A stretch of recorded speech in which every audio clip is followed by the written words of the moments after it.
آج 15 شعبان کی رات ہے جو کہ شب برات کہلاتی ہے۔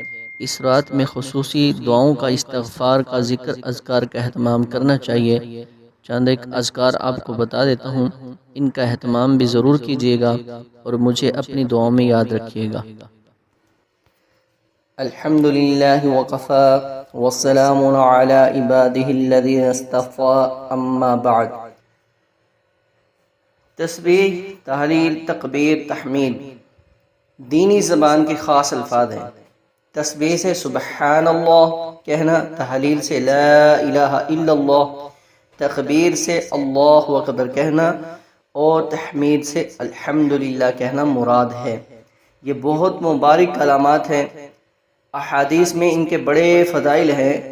ایک حدیث میں ہے کہ رسول کریم صلی اللہ علیہ وسلم نے ایک مرتبہ صحابہ کرام سے فرمایا، کیا تم میں سے کوئی شخص ایسا ہے جو روزانہ احد پہاڑ کے برابر عمل کر لیا کرے؟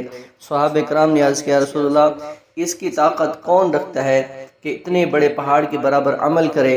حضور پاک صلی اللہ علیہ وسلم نے فرمایا، ہر شخص طاقت رکھتا ہے۔ صحابہ کرام نے عرض کیا، اس کی کیا صورت ہے؟ ارشاد فرمایا، سبحان اللہ کا ثواب احد سے زیادہ ہے، لا الہ الا اللہ کا ثواب احد سے زیادہ ہے، الحمدللہ کا ثواب احد سے زیادہ ہے، اللہ اکبر کا ثواب احد سے زیادہ ہے۔